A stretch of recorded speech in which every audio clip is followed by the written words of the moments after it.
అపోస్తలుడైన పౌలు తిమోతికి వ్రాసిన మొదటి పత్రిక 4వ అధ్యాయము. అయితే కడవరి దినములలో కొందరు అబద్ధికుల వేషధారణ వలన మోసపరచు ఆత్మలయందును దయ్యముల బోధయందును లక్ష్యముంచి విశ్వాస భ్రష్టులగుదురని ఆత్మ తేటగా చెప్పుచున్నాడు.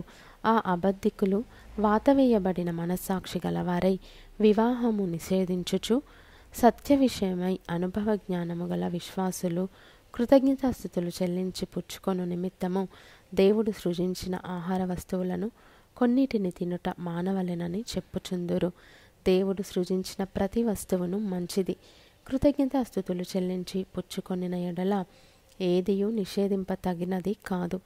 ఏలయనగా అది దేవుని వాక్యము వలనను ప్రార్థన వలనను పవిత్రపరచబడుచున్నది. ఈ సంగతులను సహోదరులకు వివరించిన ఎడల నీవు అనుసరించుచు వచ్చిన విశ్వాస సుబోధ సంబంధమైన వాక్యముల చేత పెంపారుచు క్రీస్తు యేసునకు మంచి పరిచారకుడవై యుందువు. అపవిత్రములైన ముసలమ్మ ముచ్చటలను విసర్జించి దేవభక్తి విషయములో నీకు నీవే సాధకము చేసుకొనుము.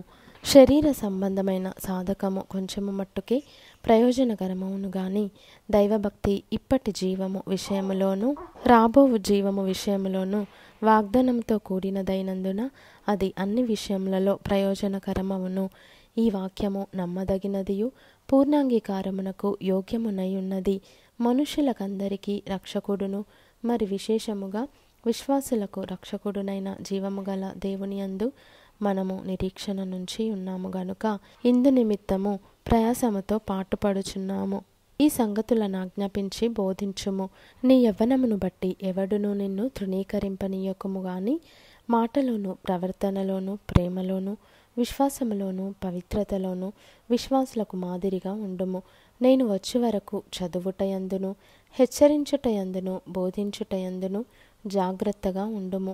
పెద్దలు హస్తనిక్షేపణము చేయగా ప్రవచన మూలమున నీకు అనుగ్రహింపబడి నీలో ఉన్న వరమును అలక్ష్యము చేయకుము.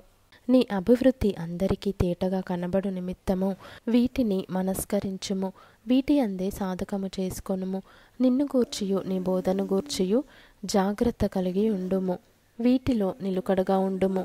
నీవిలాగు చేసి నిన్నును నీ బోధ వినువారిని రక్షించుకొందువు.